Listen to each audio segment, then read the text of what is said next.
ನಮಸ್ತೆ ಮೇಡಮ್. ಇವತ್ತಿನ law of attraction class ಬಹಳ ಚೆನ್ನಾಗಿತ್ತು. ಈ ಕ್ಲಾಸ್ನಲ್ಲಿ ನಾವು ಬ್ರಹ್ಮಾಂಡದ ಜೊತೆಗೆ ಕನೆಕ್ಟ್ ಆಗೋದು ಹೇಗೆ ಅನ್ನೋದನ್ನು ಕಲ್ತ್ವಿ.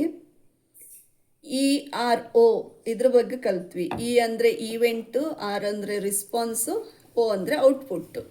ಈವೆಂಟು ನಮ್ಮ ಕೈಯಲ್ಲಿಲ್ಲ, ಆದರೆ ಅದರ ಬಗ್ಗೆ ರಿಸ್ಪಾನ್ಸ್ ಮಾಡೋದು ನಮ್ಮ ಕೈಯಲ್ಲಿದೆ.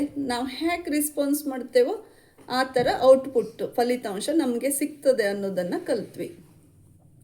ಹಾಗೆ ಬ್ರಹ್ಮಾಂಡಕ್ಕೆ ನಾವು ಏನು ಕೊಡ್ತೇವೋ ಅದರ 100 ಪಟ್ಟಷ್ಟು ನಾವು ಪಡಿತೇವೆ.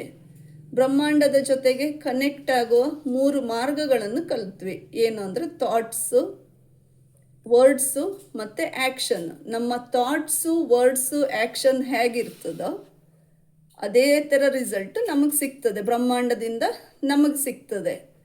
ಹಾಗಾದರೆ ಈಗ ನಮ್ಮ ಥಾಟ್ಸನ್ನೆಲ್ಲ ಕಂಟ್ರೋಲ್ ಮಾಡೋದಕ್ಕೆ ಏನು ಮಾಡಬೇಕು? ಅದಕ್ಕೆ ಅಫರ್ಮೇಷನ್ನು, ಧನ್ಯತಾ ಭಾವದ ವರ್ಡ್ಸ್ ಉಪಯೋಗಿಸ್ಬೇಕು. ಹಾಗೆ ನಮ್ಮ ವಿಜುವಲೈಸೇಷನ್ ಇರಬೇಕು ಅನ್ನೋದನ್ನು ಕಲ್ತ್ವಿ. ಹಾಗೆ ಇವತ್ತು ಲಾ ಆಫ್ ಫ್ರೀಕ್ವೆನ್ಸಿ ಬಗ್ಗೆ ಕಲ್ತ್ವಿ, ಲಾ ಆಫ್ ಎನರ್ಜಿ ಬಗ್ಗೆ ಕಲ್ತ್ವಿ, ಹಾಗೆ ಲಾ ಆಫ್ ವೈಬ್ರೇಷನ್ ಬಗ್ಗೆ ಕಲ್ತ್ವಿ. ನಮ್ಮ ಫ್ರೀಕ್ವೆನ್ಸಿ ಹೇಗಿರ್ತದೋ ಅದೇ ರೀತಿ ನಮ್ಮ ವೈಬ್ರೇಷನ್ ಇರ್ತದೆ. ನಮ್ಮ ಫ್ರೀಕ್ವೆನ್ಸಿ ವೈಬ್ರೇಷನ್ ಯಾವ ರೀತಿಯಾಗಿರ್ತದೋ ಅದೇ ಥರ ನಮ್ಮ ಎನರ್ಜಿನೂ ಇರ್ತದೆ. ಹಾಗಾಗಿಯೇ ಒಂದೇ ಥರ ಎನರ್ಜಿ ವೈಬ್ರೇಷನ್ ಇರೋರು ಒಂದೇ ಕಡೆ ಸೇರ್ತಾರೆ ಅನ್ನೋದನ್ನು ಕಲ್ತ್ವಿ.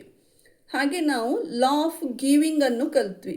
ನಾವು ಏನನ್ನು ಕೊಡ್ತೇವೋ ಅದರ 100 ಪಟ್ಟನ್ನು ನಾವು ಪಡಿತೇವೆ ಅನ್ನೋದನ್ನು ಕಲ್ತ್ವಿ ಮೇಡಮ್. ಧನ್ಯವಾದಗಳು.